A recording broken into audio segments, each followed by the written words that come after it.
All right.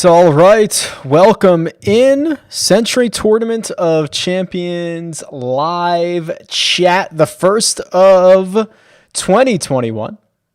Give everybody a second to get in here. Make sure we're rocking and rolling with the audio and everything. Come on in. The water is fine. Make sure we're all good here. I think we are. Almost missed the time here. I've got obviously a lot of eyes on the news. I'm sure you guys do too. I got a TV right in front of me, but we're gonna go on. If you want to follow some golf action, follow along. Let's do it. Let's have a little bit of levity for an hour or so. I will go through ownership projections. I'll go through maybe some weather. I didn't see too much, but feel free to drop any questions, comments, concerns in the chat. I'll try to go through as many as possible. A couple of notes here. This is a weekly live chat. We're going to hold this spot 3 p.m. Eastern time on Wednesdays to kind of do final thoughts, question and answer, all that good stuff. So go ahead and hit the like button for me. It goes a long way. Much appreciated.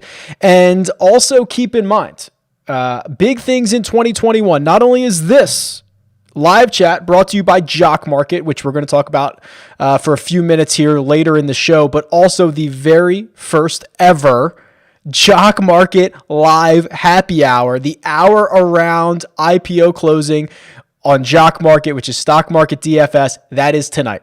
It is a ton of fun. We are going to have fun during the most important and valuable time of the IPO phase. So join us. It's me and it's myself and Joe Idoni this evening, 8:15 p.m. Eastern time, right here on the Rick Run Good YouTube channel.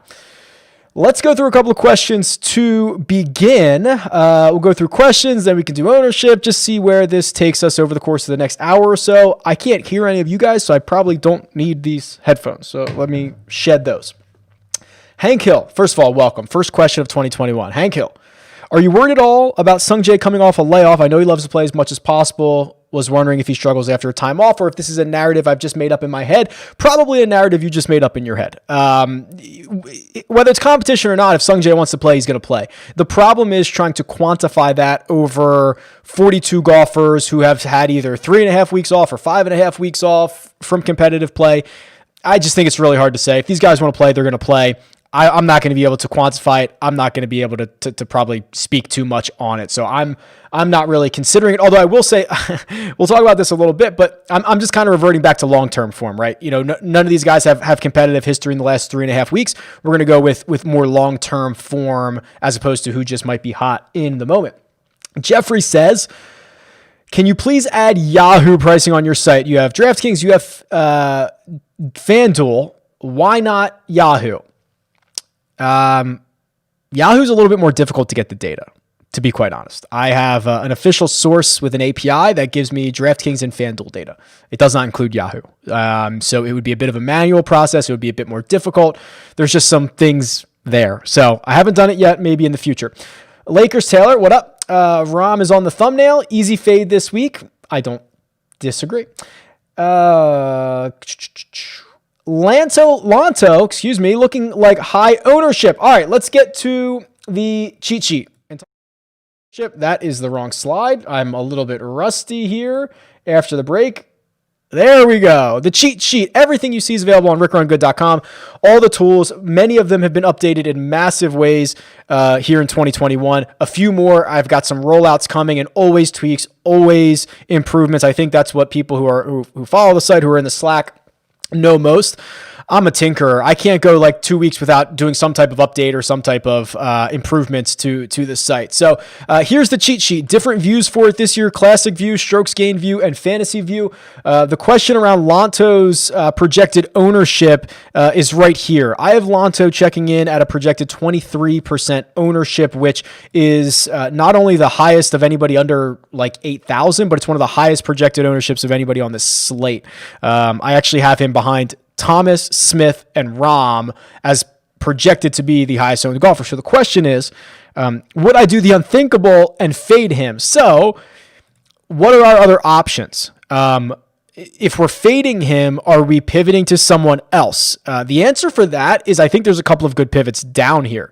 Ryan Palmer, who's, maybe 5% less ownership, but even Brendan Todd. Is Lanto 3 times as likely to win this golf tournament as Brendan Todd? The answer is no. Based on the projected ownership, that's kind of what we're saying. So I like a pivot to Brendan Todd. I think there's a question about him coming up, so I'm going to save my Todd takes, but that's how I would think about ownership there. Fabian wants to know about the rough. Do you have any information surrounding the rough? If it is going to be cut short, Bryson can go bananas given the wide fairways. As far as I'm aware, there's not that much rough, right? I mean, some of these fairways are super wide. You have to be way off to miss the fairway. And I think when you get into the rough, it's not that big of a deal. Remember, this is a resort course, right? I mean, I've played this course, right? I mean, my buddy got married at Kapalua, and it's a resort course. It's not made for professionals. So I don't think the rough is going to come into play whatsoever. To be quite frank, Fabian, I would not worry about it. JG says Munoz, Ortiz, and Kokrak, all three are basically even money for top 20. How does this course suit them? Since I think it's their first appearance. All right, so I think it's the best fit for Kokrak. He's a little bit longer than these other guys. He's kind of sneaky long. We've seen his putter get hot, which at a resort course and big greens, if you can get it hot, that'd be really nice to see.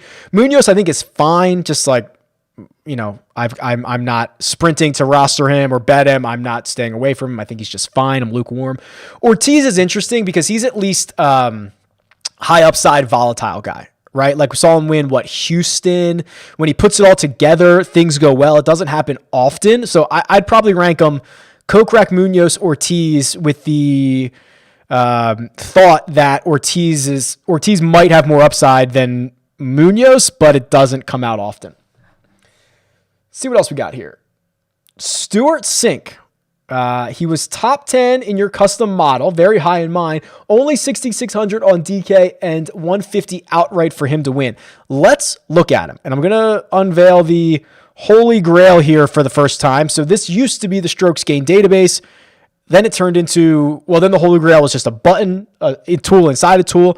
I've added so much more data to this. So let's pull up, who are we talking about? Stuart Sink.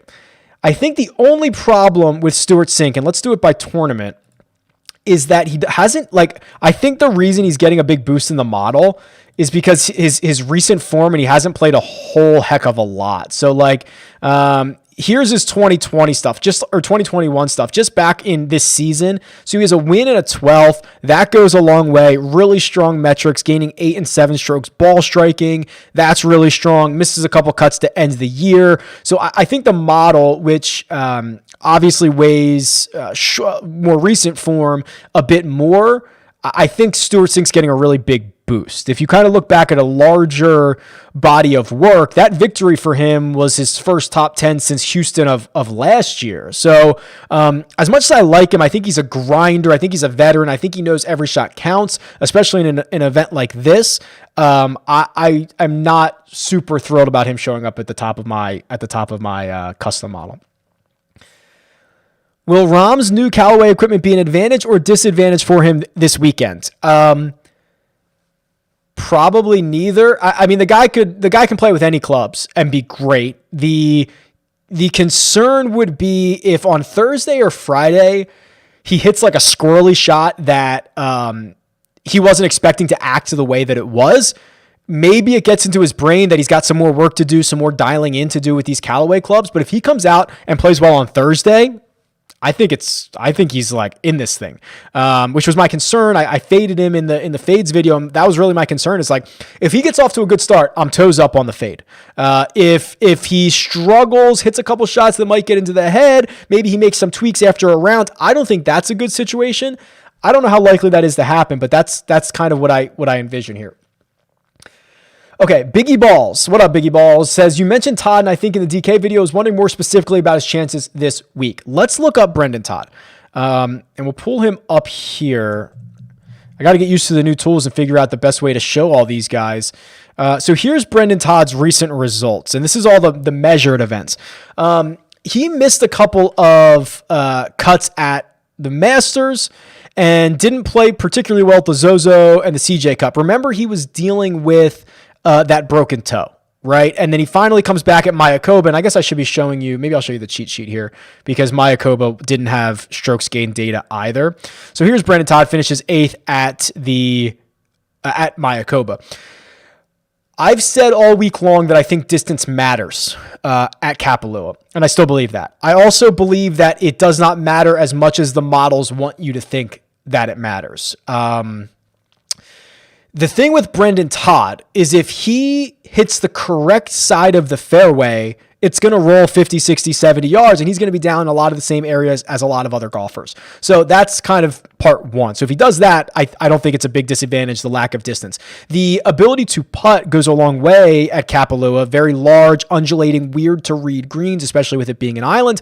That Brendan Todd's putting prowess, I think, comes into play. So you give me a guy who's a really good value, $7,200, that is coming in at like a third of an ownership of Lonto Griffin, a guy that's contended over the last year, even though he might have coughed one up to Dustin Johnson at the Travelers, even though he might not have had some Sunday finishes that he would have liked, he's got a bunch of top 10s. I'm convincing myself more and more every time I think about it that Todd becomes a better play.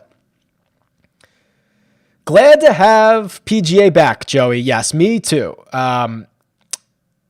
Hideki on FanDuel is the question. So let's look at FanDuel. We've never done this before, right? I never look at FanDuel pricing. 1, 2, 3, 4, 5, 6, 7. He's the 8th most expensive golfer on FanDuel, and he is the 1, 2, 3, 4, 5, 6, 7, 8, 9, 10th most expensive golfer on DraftKings. I don't think it's that big of a difference. I could do what percentage of your entire salary cap that it is, but I mean, listen, of all guys who are going to have a good 2021, or at least going to try to, Hideki's one of them. Of all places that Hideki has had great success, this is one of them, right? 3 starts here, no worse than a 4th place finish in any of them. Of course, the putter's an issue, but like pay it for Hideki. Yeah. Will you have any shares or have Harris English in your lineup? Probably not. And it's not a knock against Harris English. I love Harris English. I love Daniel Berger. They're kind of cut from the same cloth. The problem is I like guys in the $8,000 range more, which is kind of just where I'm at. Colin Morikawa, I like more. Even some of the guys down at the bottom, maybe like a Cam Smith or a Joaquin Niemann, are more interesting. I also don't know if I like that this could end up being like a birdie fest, right? We'll check the weather. It can change a lot in Hawaii, but I didn't really see anything of too much note that I would be too concerned about. So I think it's going to go pretty low. So yeah, I just by nature of guys around him won't have as much Harrison. And also I have a very small core. It's not like I play 300 lineups and have a little bit of everybody. I play very few lineups, tight cores. If you don't make the core, it's hard for you to make the lineup. Any news on injuries? Brendan Todd, toe, Xander coming off COVID. No, I think that's about it. There was a quote from Xander today that was like, I was walking and I was getting tired and I was out of breath and stuff like that, which, Kapalua is a pretty beastly walk. So I wouldn't be too excited about that. We'll see how he goes over the next couple of days. I mean, I might just consider Xander a showdown option. We'll see. Smash the like button and subscribe, people. Greg is absolutely right. You should absolutely do that. Although he has great course history, are you worried at all about Hideki's putter? Yeah, I'm always worried about Hideki's putter. Let's pull him up. Let's pull up Hideki on the golfer profiles here. See if I can grab him really quickly. Of course, that is the only concern about Hideki Matsuyama is this flat stick that he has, which just never, ever, ever cooperates. So here we go. Here's his player profile, his golfer profile. Look at his game. Look at his career numbers. 2014 to 2021, the guy is elite on approach. He is great off the tee. That makes him an elite ball striker. Every single year, the putter's an issue. So yes, that is the concern. Currently ranked 158th in putting. Very small sample size for this year, but you can see, he loses sometimes half a stroke around, or at least he did in 2020. Bernie says, hey, Rick, I appreciate your golf coverage and just wanted to say thanks, but there's literal coup attempt, at the Senate building in DC. Yeah. I'm following along as well.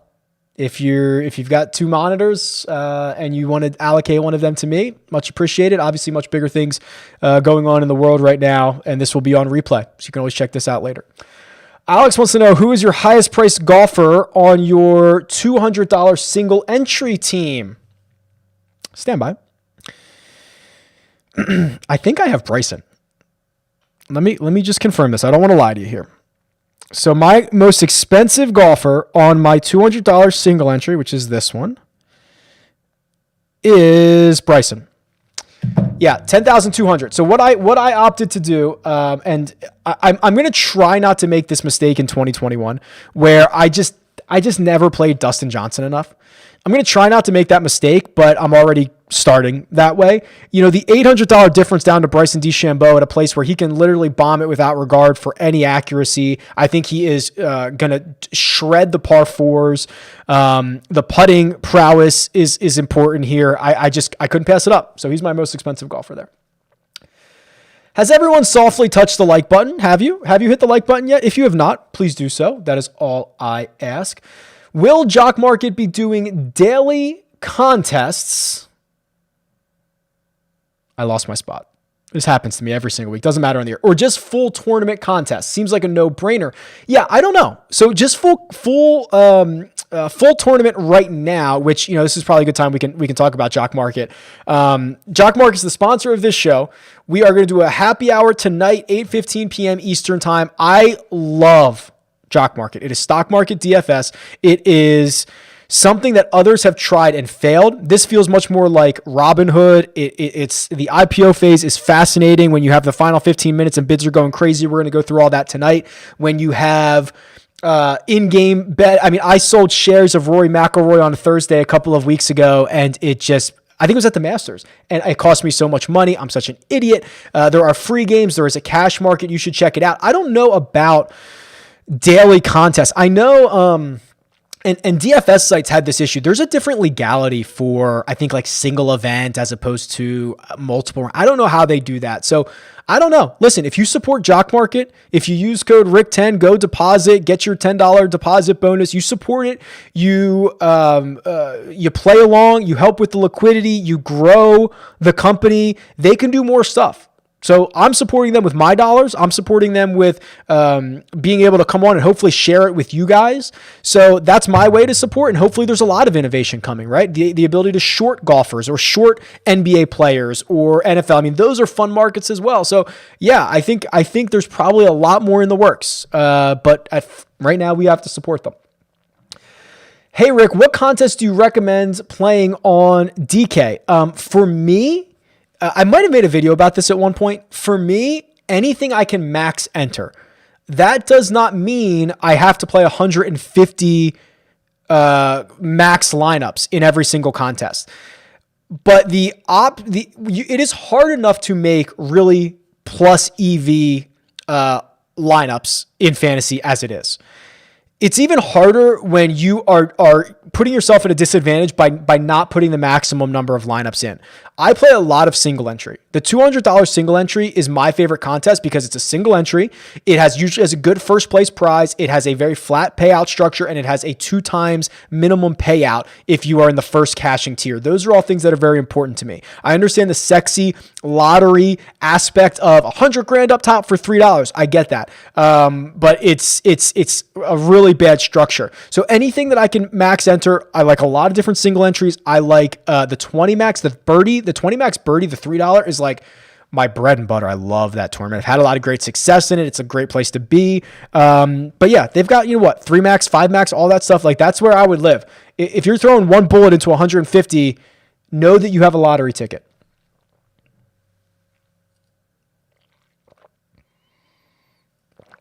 Lakers Taylor, Greg, and Tom Brady's butt chin in the chat. Welcome, everyone. Love it. Glad to see you guys back. 2020, phenomenal. So is Webb sick? Yeah, I guess this question is in regards to, there was, Webb said he had COVID a couple weeks ago, right? Is that what I heard? I didn't catch the full thing. I don't want to comment on it because I literally just saw like a headline. I'll have to do a little bit more digging into that. I don't know, but I'm pretty sure that is what Spaz Bite is recommending. Jeremy says, you're running good, Rick. I try, man. They don't call me Rick Run Bad. right? Jeff has this same pullover from short par 4. Actually, I think both of these are from short par 4. I have a promo code for short par 4. What is it? RRG20? I don't know. Go to rickrungood.com/deals. Sign up for short par 4. Get a box of apparel at your door every week. Are we starting JT or DJ this week? In a vacuum, I guess you should probably play DJ, right? In a when you start to, I guess maybe not even in a vacuum, right? I've got JT at 29% ownership. I've got Dustin Johnson at 21%, only a $300 difference. I guess if you just wanted the math to point you in a direction, you should probably play DJ. My gut is always, I just love Justin Thomas, but hey, Dustin Johnson. D-Franchise says, just posted this in Slack, new member. Ooh, welcome. Cool. What up, D-Franchise? Was wondering what your ownership projections are based off. Anything specific? Good question. So I've mentioned this a lot in the past. So if you're hearing it for the first time, welcome. The only thing on the site that I don't really do is projected ownership, or do myself, I guess I should say, is projected ownership. I have found out over the years, I'm bad at it. That's it. I'm not good at it. I don't want to pass that along to you and try to fool myself. So I take ownership projections from 3 different sites, and I've been aggregating them, and I've been grading them, and I've been scoring them based on accuracy, and I pass along the best ones to you, and I kind of know the flaws and the benefits of each one. So it's kind of like me with a starting point. But I can't do it from scratch. I'm really bad at it. With a small slate, asks Jim Steele, is a balanced lineup the best approach? Man, I had this question earlier, and I wish I had the updated numbers on this. I think that a balanced approach is not the way to go. There was a stat that I had, and I need to update this, that like half of the winners on the PGA Tour are like 12-1 or lower than that, or shorter than that. Like guys who win golf tournaments are really the cream of the crop. Now, sometimes there's 4 or 5 guys and you don't know which one it's going to be, but it would elicit a more stars and scrubs approach. For this particular field, because there is no cut, I think it's okay to go down, grab a couple of these scrubs. If you can get a guy from 6,800, Mackenzie Hughes, and he finishes T13, that might unlock the slate for you, right? Or someone like I don't want to endorse Michael Thompson, but like a Michael Thompson who I think is going to be 4% owned. If he finishes T13, T18, maybe with a couple extra birdies in there, he might unlock the slate for you. So I believe that stars and scrubs is the better approach to go. Scott Stewart, what up, Scott? Any long shots on the betting board? So here's what we can do. Look at this. I'm going to unveil the Tournament Predictor tool. This is my favorite update from 2020 into 2021. Absolutely favorite. More data, easier to read. 2 perfect combinations. What this tool does is it looks at my simulation results, which use raw strokes gain data for every event, no longer just looking at the events that are tracked with ShotLink, every event. Also, we get my simulation, right? So we can see volatility. So my simulated results, compare that to the implied Vegas odds, and we see what the best value is. So long shots. Let's see if we have any long shots that are a positive expected value. If we count Adam Scott, he would be the best one. So Adam Scott, 55-1 when I ran these numbers last. Now, I have him winning this golf tournament about 5.5% of the time. The implied Vegas odds indicate he would win 1.8% of the time. So that's a big difference. I will note the model and the small sample size that Adam Scott has recently probably helps him in my simulations. So really the next longest shots that I think are good values are Ryan Palmer. I have him winning 2.5% of the time, which is tiny, but his implied number at 80-1 is about a 1% chance of him winning. So I think he's twice as likely to win as his odds say. So I think he should be like 40-1. And then Sebastian Munoz, kind of similar. I have him winning twice as often as his odds say. He's 125-1, so I probably think he should be like 63-1, something like that. So those are the long shots. Keep in mind, they obviously don't win very often, but I think that those are some of the better values on the slate. And you can click through all these for winning and top 5 and top 10 and all that good stuff. Rick, hope all is well. Love your content. Happy holidays. Thank you, Maddie. You as well. Thoughts on small field core cascading strategy. This is a strategy, if you are new, that I have used and deployed to success in 20 max contests. I call it core cascading. It is available on the Rick Run Good YouTube channel. I'm going to try to show you exactly where. There are 2 videos for it. So down here, Rick Run Good YouTube channel, there's a playlist called Lineup Reviews. One is a $10,000 win at the Masters. Another one is a more in-depth lineup strategy that I used here. This is the core cascading method, where basically you pick a core and you go through and you swap out each one of those guys. Yeah, I think it's in play here in a small field. There's going to be a lot more volatility, and there's not really the big benefit of getting 6 of 6 through, of course, because everybody gets through. So I still use it in these small fields, all that good stuff. No worries. Sub 7 Lanto, auto lock. Everybody knows the rules. That's true. There is a flowchart that I created that I got to find this flowchart. I couldn't find it when I was looking for it earlier. If Lanto's under 7K, you play him. If he's over 7K, you don't. And it kind of started out as a joke because his results were so good when he was priced so low. Let me see if I can find this here. So here's Lanto's player profile. It has his fantasy game logs in here. So there was a time where, literally every time Lanto, last time Lanto was, well, I guess the Masters he missed the cut, but that doesn't help. But $7,000 at the Zozo, 107 points. 6,300 at the CJ Cup, 92 points.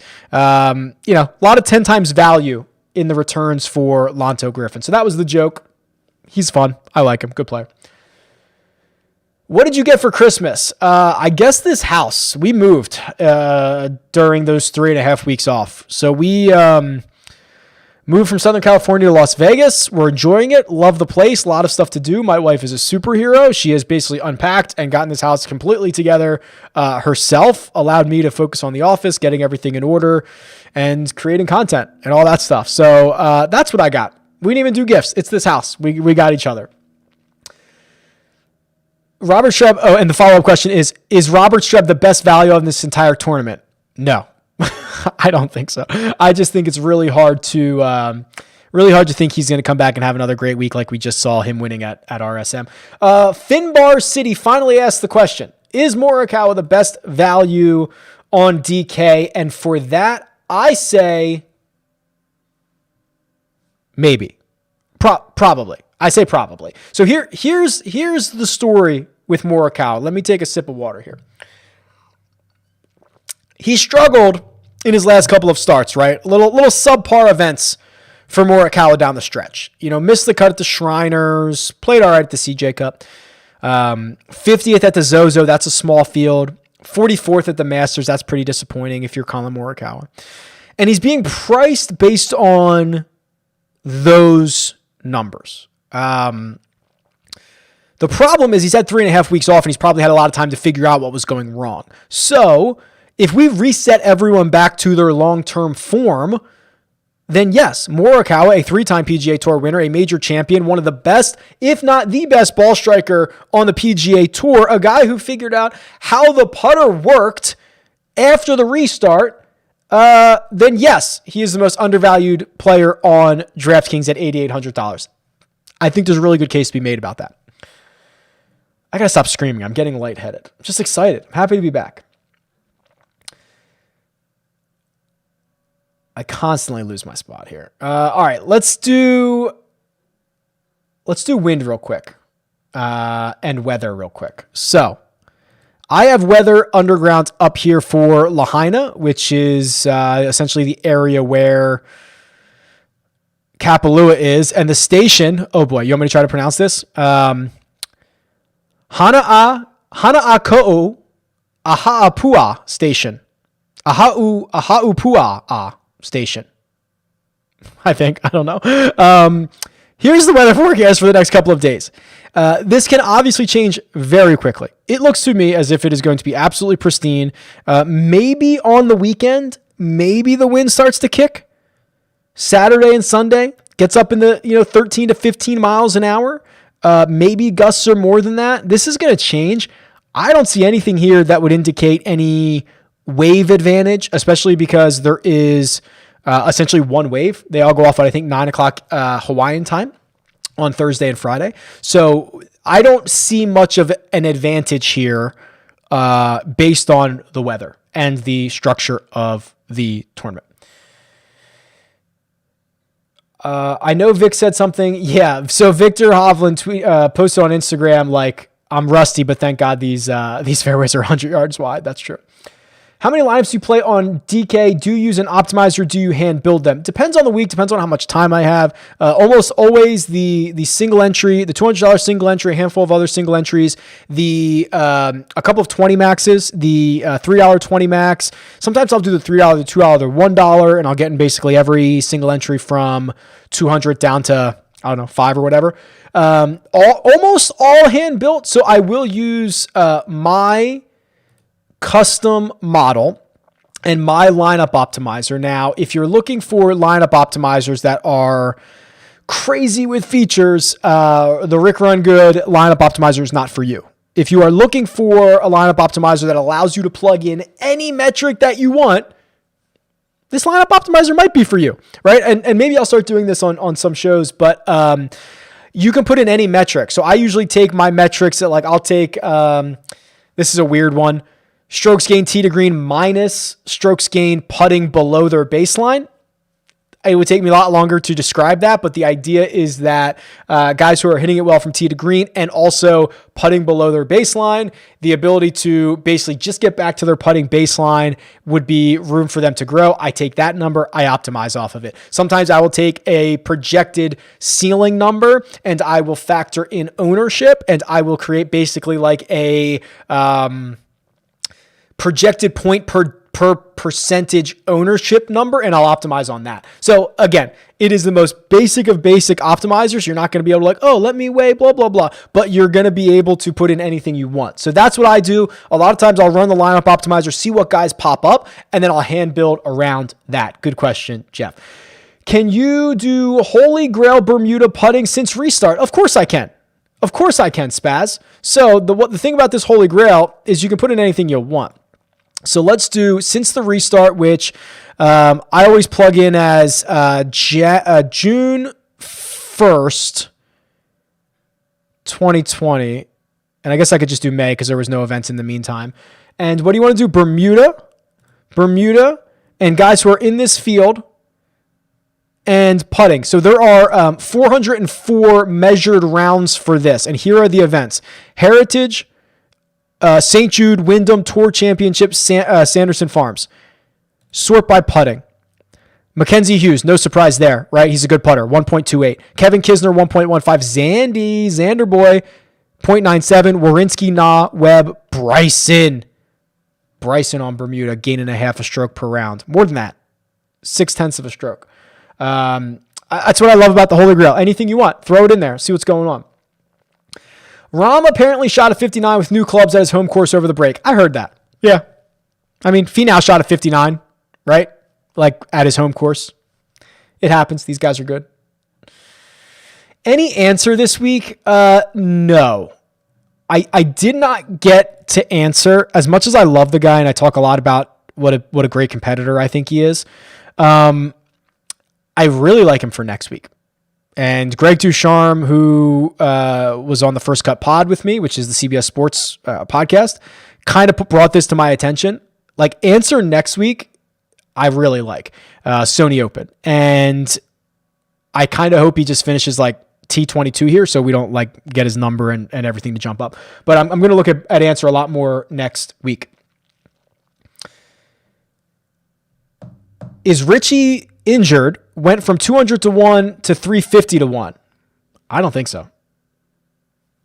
I don't know anything about that. If he is, I don't know about it. Talk to me about Scotty Scheffler's ownership. Okay. I have Scotty. Wow. Jarringly low. 11.63. Here's the thing with Scotty. Scotty could be the Matthew Wolff of 2021. And I know what you're saying, Rick, but Wolff came before Scotty. I know that. However, Wolff is the guy that was so hard to model, and he still might be hard to model in 2020 because he's getting better each and every week so quickly. Scheffler's kind of in that boat, right? Like he played well for a while. He'd pop up here and there. Then he's competing at major championships. Then he's competing at like he went, it was like PGA Championship, maybe a WGC event. Then he played well at the Masters, played well at the Zozo. I'm like, is this guy just on the verge of breaking out? The other thing with Mr. Scheffler is the fantasy scoring. He is let me see if I can do this. I don't know if I can do this. Let me see if I can do this. Holy Grail. Go to fantasy scoring.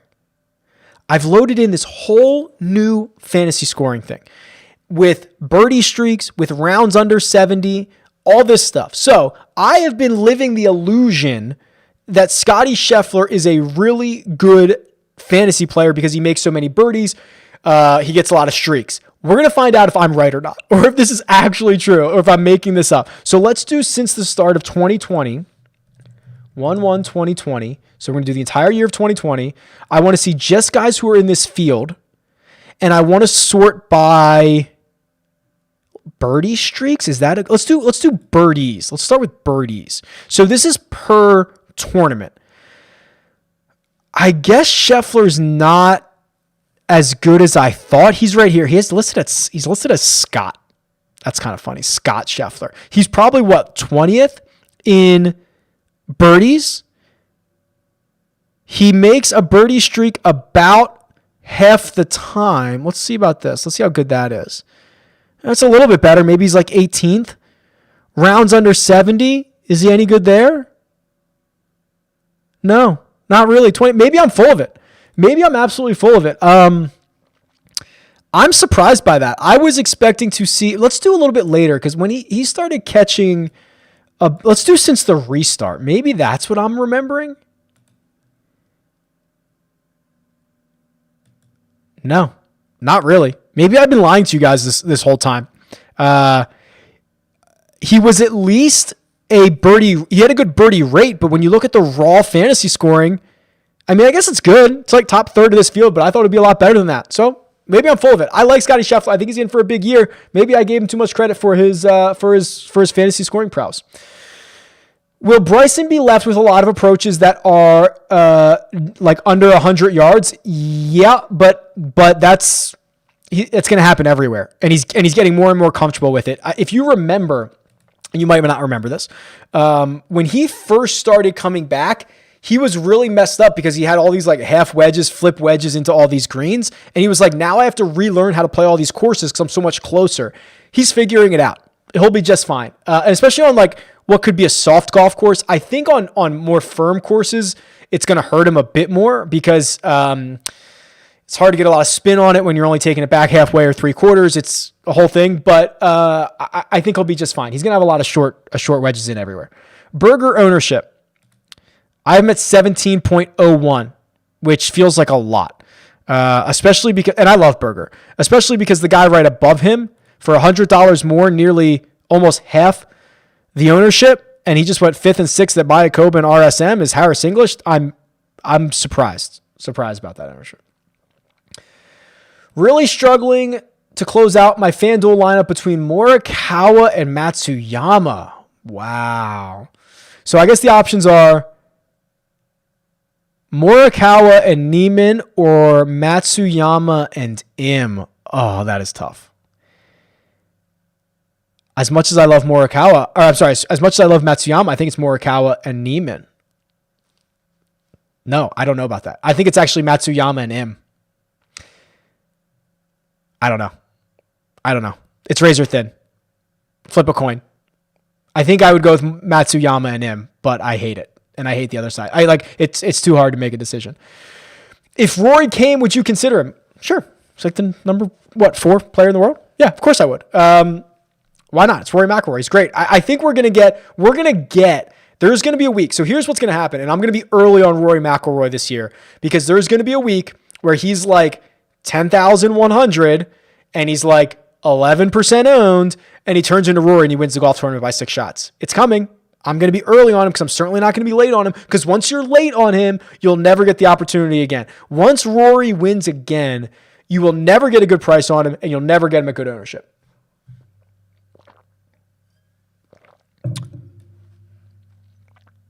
Are Cam Smith and Neiman good plays? Yeah. So Cam Smith is really interesting. It's so off-brand for me to like a guy like Cam Smith because he's such a good putter. We can go to his holy grail here, and we can let's do strokes gained by round. Let's do Cameron Smith. And what you're going to see is a lot of really good putting weeks, right? And let's do, I should have done this by tournament. Sorry, boys. Hang on. We'll do Cam Smith again, and we will bring back the date range just so I can see a bit more, and we'll get rid of just Bermuda. Okay. Here's my problem with Cam Smith, the short game. Very reliant on it, gaining 7, 4, 4, 4 in the short game. Not great on approach, not great off the tee, but he finds a way to get it done. And I really do think that the President's Cup for him was such an important step for his game. Getting in that type of competition, playing well. You're seeing the trend, right? Look at this. Look at his finishes. And actually, I want to show you one more finish. 24th, 11th, 4th, and 2nd at the Masters are his last 4 events. I like that a lot, and I'm going to try it one time here on these big greens. I like him more than Neiman, although I think they're both pretty decent plays. I just bought myself some really shit clubs in a bag from what looks like the Robin Hood era. I don't know what the rest of that question is, but if you gave those to John Rahm, he'd be pretty good. Keep grinding. I like Cantlay.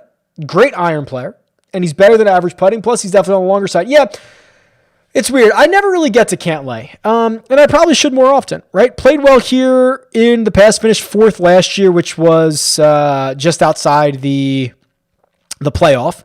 And he got caught on a hot mic, which was awesome. We know how he feels about drinking Mai Tais, and some people that we don't know who he was talking about. But yeah, he's longer than you'd think. His irons play is good. The putter's fine. He won the Memorial. He won what he just win Zozo. So he can contend in these type of events. I should probably give him a harder look than I currently do. I think that's fair. My resolutions in 2021: play more DJ, play more Cantlay, play less Finau. I get Finau wrong every time. Maybe those are my resolutions. Rick, thanks for all you do. I've always wondered, how good of a golfer are you? Matt, thank you very much. I'm an 8 handicap, a very volatile 8. I am starting to I hit my irons pretty well. I have a very descending blow, attack angle. I hit my irons pretty well. I'm starting to figure out the driver a little bit, and my putter is improving. I cannot chip to save my life. Coming from Southern California, I was playing about once a week. I intend to continue that here in Las Vegas once we get settled in and I get my feet underneath me. And we're going a million miles with golf and fantasy and everything right now. So my goal is to get back out there as often as possible, check out some of these courses around here and keep it going. Do you play head-to-heads on DraftKings? No. Yeah, the rake's too high. Listen, it's just not my style. Like, I'm not trying to play 100 different head-to-heads and grind like a small ROI every single week or whatever. I want lottery tickets. I want, it's not my profession, right? My profession is the data. It's the interpretation of the data. It's the research. It's the content. It's the CBS. It's all this other stuff. This is fun for me. This is fun. I take it seriously, but it's fun. It's not I'm not trying to grind 5% ROI over the next 2 years. I'm trying to hit a lotto ticket. I'm trying to pay off the house. That's what I think is more fun. So I just don't do it. How low are you going to go into the 6Ks for single entry? Let's look at the cheat sheet. I would love to stop at Hughes. If I was really desperate, Na at least has upside. Na could win this or he could finish dead last. Like, literally, it is crazy. He's one of the most volatile golfers on the PGA Tour. If you made me go lower, I really don't want to. Maybe Michael Thompson, just because he's going to be 4% owned and he played well in Houston. Like, I'd be desperate if I had to go there. I'd like to stop at Mackenzie Hughes.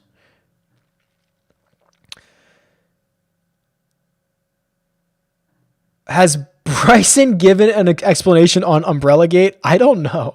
I think he was blocking the wind. I think he had a guy blocking the wind for him.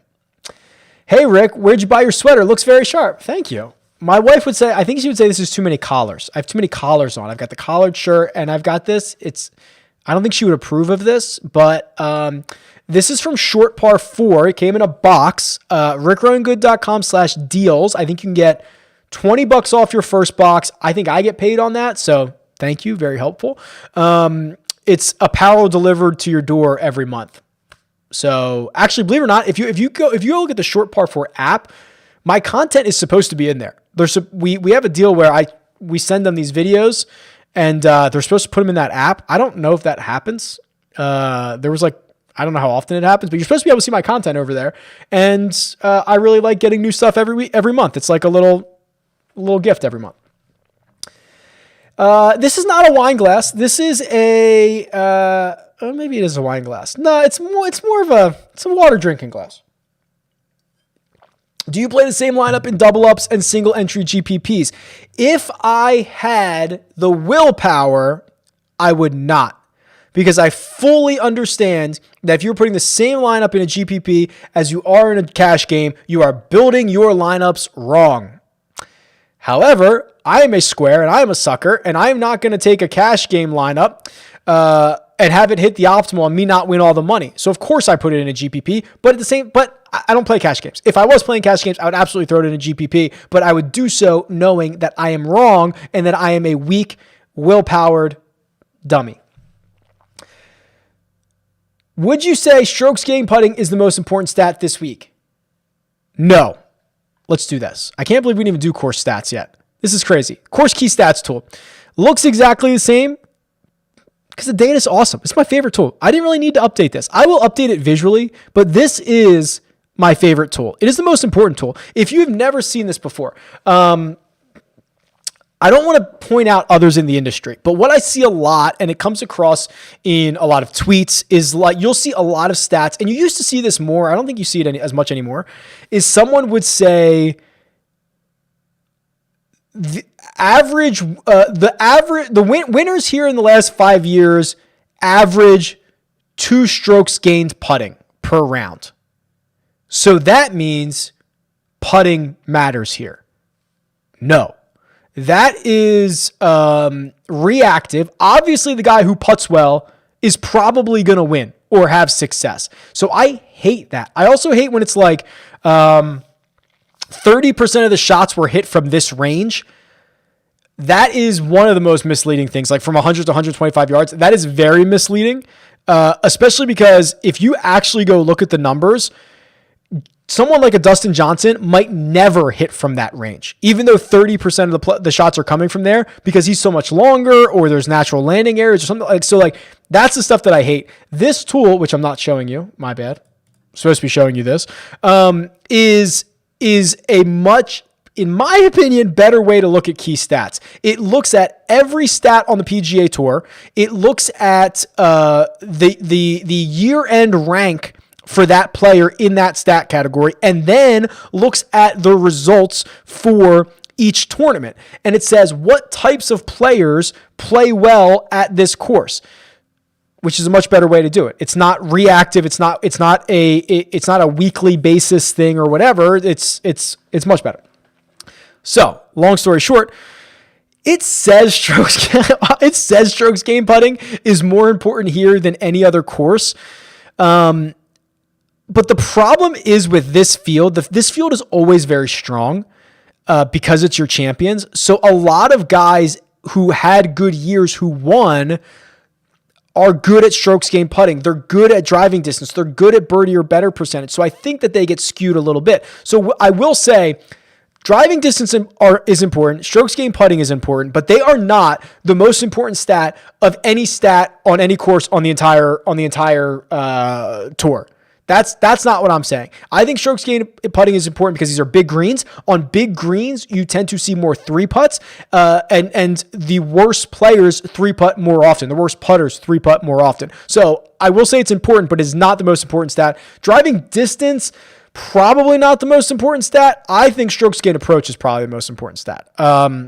It is not only ranked highly here in the model, it is not only one of the most important stats on a week-by-week basis on the PGA Tour, no matter where you are, but I think it's more indicative of this course, the calculations that need to be made, all that good stuff. So sorry, long rant. Thank you for the question. Adam Scott is showing up in my model. Showed up in mine too.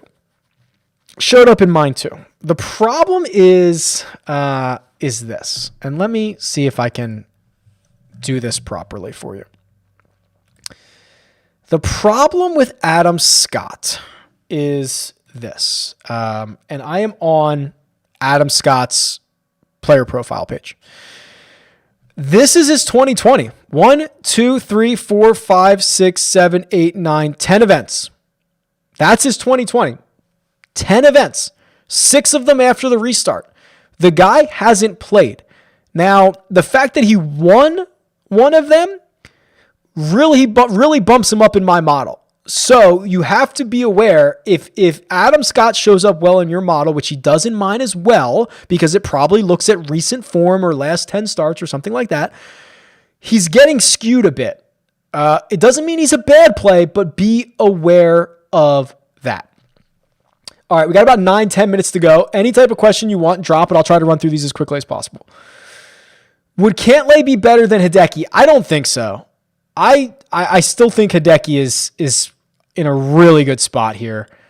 I think Reed, to that other question, is a great spot. So I bet the two bets I made first were Hideki and Reed because I thought they were the best value. As the week goes on and I start to get a little bit nervous, and I start thinking, oh man, Bryson's going to win this thing, I might put a bet in on Bryson. But like literally value, my brain says that Hideki and Reed are the two best values at 16 and 18-1, which is what I got them. By the way, now that I live in Nevada, I can bet from my phone. It's unbelievable. William Hill's mobile app. I love it. It's amazing. RickRunGood.com/Will Hill. Listen, you guys get free bets. I get paid. It's a win-win. We all help each other out. In the 20 max, In the 20 max, sorry, I can't read. Is a 20 max the min entry for core Cascade? Yeah, I think so. I just think it's the most natural fit because you get to swap out every golfer 3 times and one guy 4 times. So it's very natural. I've tried it with 150, really wonky. I've tried, 3 doesn't make any sense. I think 20 is the best. What's more important, leaving salary on the table or using contrarian plays to offset dupes? Good question. The easiest way to get there is leave money on the table. That's easy. You don't have to worry about ownership at all. You don't have to worry about making contrarian plays. So you can choose the 6 guys you really like or 5 guys you really, really like, leave $400 on the table, and that would make you much, much, much more likely to be unique. And if you go back and search my tweets and start looking for optimal lineups, you'll see that the average optimal lineup last year costs like $48,000. I mean, there's money to be left on the table and there's not points to be left on the table. So I would say the easier way is to leave money on the table. The better way might be to be contrarian, but to each their own. Thoughts on Reed? Talked about him. I think he's great. I already bet him. He's a good value. Morikawa plus 2,400. I know. It's crazy. I actually think yesterday I bet Morikawa. I clicked Reed and Matsuyama on Monday. Then I think I bet Morikawa. I think those are the 3 bets I have in right now. And those are, and I'm trying to be better in 2021, right? You know, now that I have access to legal live betting, I'm trying to make, not that I wasn't making informed decisions, but value decisions. So those are the 3 that I think are the best values. I think in a vacuum, remove everything, Bryson wins. But I think for value, it's Morikawa, Hideki, Reed. What do you think of Leishman? I'm going to need to see a lot more. One of the worst players since the restart is going to have to figure it out for me. What do you think about Pat Mayo's Team No Putt? Yeah, Team No Putt is, first of all, not Pat Mayo's, but I'm sure he subscribes to it. Yeah, that's been around for a long time. Ben On, Luke List, Hideki Matsuyama. Guys that, I mean, Morocco was kind of like this for the start of his career. Hit it well, putt poorly. Keegan, team no putt. Go find him. Not seeing Munoz on the Holy Grail. Okay, that might be on me. Munoz has an accent mark in his name. So I'm going to write this down. Holy Grail Munoz. He has an accent mark on his name, which sometimes messes up my database, and I just redid everything. So that should be an easy fix. I'll add him. Good call, Justin. Just got done golfing. Tied my best round. Nice, Jesse. I'm sure I missed a lot. What do we think of Ortiz Leishman? I'm not touching Leishman until he proves something otherwise. Ortiz, very volatile, upside, not thrilled to play. Can you explain the core Cascade model real quick? Sure. 5 minutes to go. I'm at the end of questions. You've got 5 minutes to get anything else in, or we'll just kick it. You should watch the video. It's on my YouTube channel, but the core cascading method means you choose 6 golfers. You put those 6 golfers essentially in every single one of your 20 lineups. Each time you make a new lineup, you swap one guy out. So you have 6 golfers. Golfer 1, you swap him out 3 times to 3 other players. Then you put him back in. Then you swap golfer 2 out 3 times. Then you put him back in. Then you swap golfer 3 out, et cetera, et cetera, et cetera. You'll have 1 left over, so you'll swap one guy out 4 times. And really what it's doing is it is saying, I love these 6 golfers. They're in 16 of 20 of my lineups. If they all have a good week, if my core hits, I'm going to have so many chances of winning. And then I'll have a couple other spray swaps that try to get me to like the optimal lineup or something like that. So it gives you access to a lot of golfers, but also not many golfers. It is a very high risk, high reward strategy. You will often miss and not cash with all of your lineups, or you will have a bunch of lineups that cash, and you will have a lot of chances at trying to take down a tournament, which is what my goal is. That is the core cascading method in about 2 minutes or less. Sink or Laird? Hate them both. Sink. Is the guy at the top of your model always locked into your single entry squad? No. I use the model to help me identify golfers that I might not have considered before. Sometimes I think if I know it might be a small sample size or something like that, or he doesn't fit into a lineup, it's not a lock. It's just more information that I use. All right. I don't know. We're out of questions. So I guess we're out of time. Here's what I'm going to do. I'm going to play the single entries, all that good stuff this week. I don't think there's a wind advantage. I think we're going to have a lot of fun. Golf is back. It is a great sport. Join me in supporting others. Eric Patterson at EPAC Golf released a email newsletter with 9 really fun things. I think it's it's twice a week. It's awesome. Eric Patterson is great. Please support him.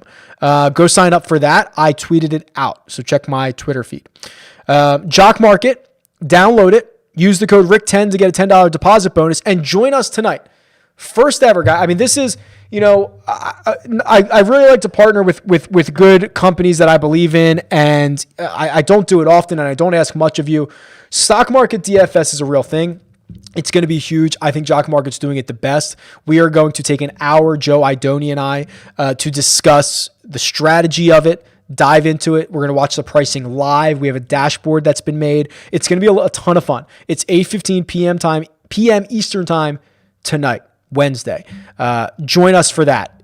Support it, because I think it's going to be a lot of fun, and there's a lot of money to be made. Otherwise, best of luck this week, fellas. I mean, it's going to be. I shouldn't say fellas. There might be women here.